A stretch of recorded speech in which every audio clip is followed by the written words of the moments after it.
পাকিস্তান সেনাপ্রধান field marshal Asim মুনির সম্প্রতি যুক্তরাষ্ট্র সফরে ফ্লোরিডার তুম্পা শহরে পাকিস্তানি প্রবাসীদের উদ্দেশ্যে দেওয়া এক বক্তৃতায় স্পষ্ট ভাষায় হুঁশিয়ারি উচ্চারণ করে বলেন, যদি ভারত ইন্ডাস নদীর উপর নতুন কোনো বাঁধ তৈরি করে এবং সেই প্রকল্প পাকিস্তানের জলপ্রবাহ ও বণ্টনকে ব্যাহত করে, তবে আমরা অপেক্ষা করব যতক্ষণ না নির্মাণ শেষ হয়, এরপর 10টি মিসাইল মেরে সেটিকে ধ্বংস করে দেব।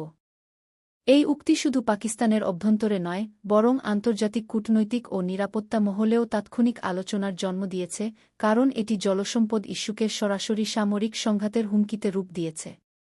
এই বক্তব্যের পটভূমি হিসেবে রয়েছে ভারতের সাম্প্রতিক সিদ্ধান্তে ইন্ডাস ওয়াটার ট্রিটি কার্যক্রম স্থগিত করা, যা 1960 সালে দুই দেশের মধ্যে হওয়া নদীজল চুক্তি, যার আওতায় নদীগুলোর জলবণ্টন, তথ্য বিনিময় ও সমন্বয় বজায় রাখা হতো।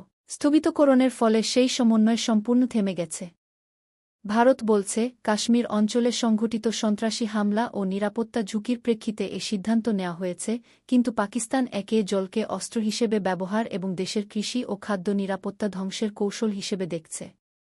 আসিম মুনিরের এই বক্তব্যে শুধু বাঁধ ধ্বংসের হুমকিই নয়, বরং পাকিস্তানের পারমাণবিক সক্ষমতারও ইঙ্গিত ছিল, যা তিনি যুক্তরাষ্ট্রে দেওয়া আরও একটি বক্তৃতায় বলেন।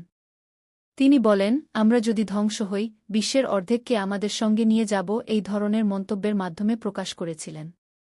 বিশ্লেষকরা এটিকে অত্যন্ত উস্কানিমূলক ও ঝুঁকিপূর্ণ আখ্যা দিচ্ছেন, কারণ দক্ষিণ এশিয়ায় জলসংকট ও সামরিক উত্তেজনার মিশ্রণ আঞ্চলিক স্থিতিশীলতাকে গুরুতরভাবে বিপদগ্রস্ত করতে পারে।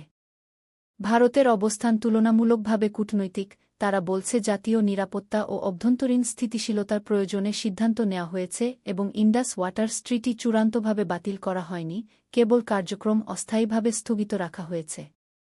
কিন্তু বাস্তবে পাকিস্তান মনে করছে এটি ভবিষ্যতে তাদের জন্য পানির প্রবাহে গুরুতর বিঘ্ন সৃষ্টি করতে পারে। আন্তর্জাতিক মহল, বিশেষত যুক্তরাষ্ট্র, আরব বিশ্ব ও আঞ্চলিক নিরাপত্তা বিশেষজ্ঞরা সতর্ক করে দিচ্ছেন যে উভয় পক্ষের উত্তপ্ত বক্তব্য ভুল হিসাব বা দুর্ঘটনার মাধ্যমে সীমিত যুদ্ধ বা সীমান্ত সংঘাতে পরিণত হতে পারে। যদিও পূর্ণমাত্রার যুদ্ধের সম্ভাবনা তুলনামূলকভাবে কম, কারণ পারমাণবিক প্রতিরোধ ও আন্তর্জাতিক চাপ উভয় দেশকেই সংযত রাখবে, তবুও সীমিত সামরিক অভিযান, সাইবার আক্রমণ, অর্থনৈতিক প্রতিশোধ বা কূটনৈতিক চাপের মাধ্যমে উত্তেজনা দীর্ঘস্থায়ী হতে পারে।